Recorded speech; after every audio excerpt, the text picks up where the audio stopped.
Hello everyone and welcome to the inaugural episode of the new QRGS Tech News. For those that may have been around since the beginning of my channel, you may have known that my first two videos released were tech news videos, which were both removed for personal reasons. Well, today I've decided to bring the old series back. So let's get right into the show. So first up on my list is news from Nokia. The Finnish phone company, which was bought out by a Chinese company from Microsoft last year, has officially announced that they are returning in early 2017 with new Android phones. The company signed a deal with Finnish company HMD for the next 10 years. They have released the names of their new models on their website, which you can check out at nokia.com.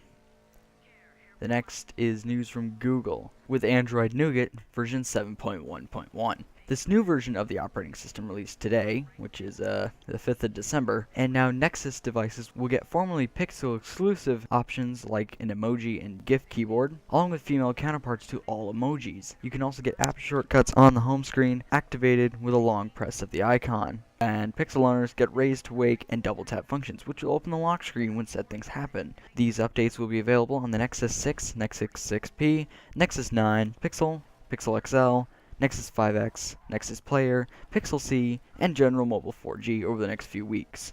Our next topic comes from a company named Porsche Design, which is not related to the real Porsche, but has released a speaker soundbar crafted from the real rear end of a Porsche 911 GT3 RS, which you can now purchase for $3,500. The soundbar includes 2.1 virtual surround sound, Bluetooth, and a 200-watt output.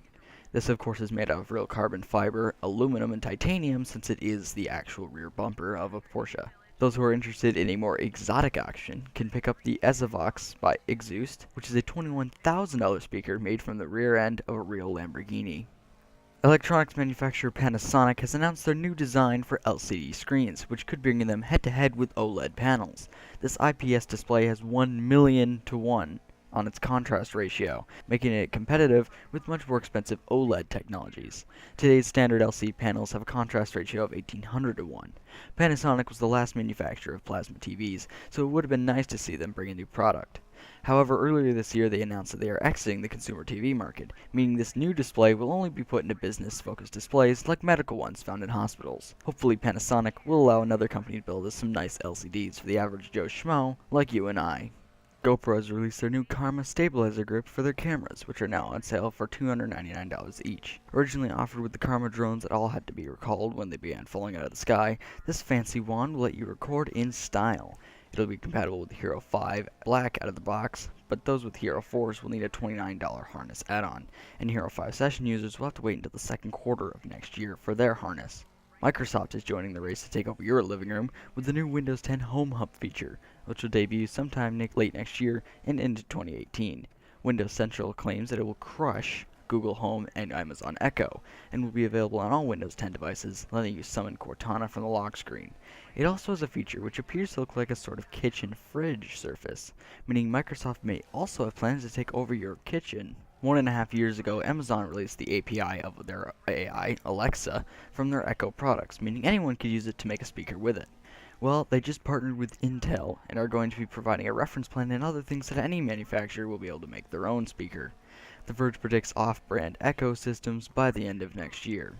Next up, we have news from Lenovo and Motorola. Their smartwatch, the Moto, has been cancelled for next year. They've announced that next year's Android Wear 2.0 release will be 1 watch shorter, as they do not see sufficient pull in the market at this time to release a new product. Hopefully this means they will re-enter in the future, as their watch was among the cheapest smart wearables around. And speaking of smartwatches, Pebble may come to an end soon enough. According to The Verge, Fitbit is close to buying Pebble, which would see Fitbit taking Pebble's intellectual property such as their operating system and then canning the company. It's not clear when the purchase will be completed, but Fitbit's offer for Pebble is reportedly very small at best. Casey Neistat, a vlogger with a little over 6 million followers, recently slowed down his service a week ago. Why is that?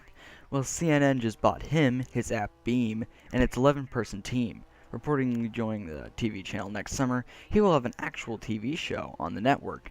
His YouTube channel will continue to have uploads, just not at 1 vlog a day. It should also be noted that he recently appeared on Drama Alert here on YouTube. The plans for him in this new setting are to attract his 6 million followers, none of which have, according to a survey, really watched CNN. It appears that CNN's plan to regain its younger audience with millennials is simply to get popular people onto its channel. However, this has not worked out in the past in the case of Nickelodeon, but we'll see how it goes. A new update to the Uber app makes it so that after you close the app, be it when you get out at home or call a driver, it will remain on and tracking for 5 minutes. This reportedly is to increase accuracy and reduce the hassle of finding a meeting place for both the Uber driver and the passenger, as well as increase security for both. When you open the app, both iOS and Android devices will notify you of the change and require you to consent to it. This of course angered privacy advocates, as it tracks you from your home or wherever you get off for 5 minutes after you close the app. Microstar International, also known as MSI, who are known for building graphics cards and other products, have released their very own CPU cooler, and they're good looking ones at that. The coolers, known as the Core Frozer L and XL, are compatible with LGA 775, LGA 1155, LGA 1150, LGA 1151, AM3 Plus, and AM4. The base model L cooler costs just $49 and includes a powerful fan and interchangeable top plates, be it chrome or matte black, and a compact and amazing looking package. The cooler also certainly packs a punch, overclocking an Intel i7-4790K to 4.5 GHz and a test by Guru 3D. The XL version also adds LEDs and possibly an extra fan for push-pull configurations. Finally, to finish the first episode of QRGS Tech News, I have some quick channel announcements. Now this show in my current rotation is shot every 2 weeks, the first and third Wednesday of every month. I'll also continue gaming videos every Monday, Wednesday, and Friday, excluding the Wednesdays every 2 weeks that I post these videos, and as often as I can, since recording requires a lot more time than you may think, and the issue that I've been having recently don't have at all. It would appear to turn out that OBS isn't a very nice program when you only have 8 GB of RAM, even if you shunt it into the encoder on the GPU. I also plan to collaborate with some other channels, and have a Christmas special in the planning stages. Since the announcement of this service was contained into one of the previous videos that I removed from my channel, I feel obligated to fill you all guys in. I am currently the co-owner of a new YouTube channel group similar to Team Crafted back in the day, or Vanoss Gaming and his crew. The name of this network is known as NightRings Communications Inc, and the service spans 7 channels, 2 of which are temporarily inactive. Make sure to subscribe to all of them for more content, and make sure to follow our company Twitter at NightRingsCom, link in the description down below. Make sure to also subscribe to this channel here, and my Twitter for more updates on my endeavors on YouTube and otherwise. It is at QuadRings Gaming and will be in the description down below. So what did you guys all think of this week's tech news? Make sure you leave a comment below if you spot any new news, and if you have a Steam account, add a link to articles you find interesting on our NRCI official forums. Make sure to leave a like if you did, and I will see you guys in the next episode of Tech News in 2 weeks.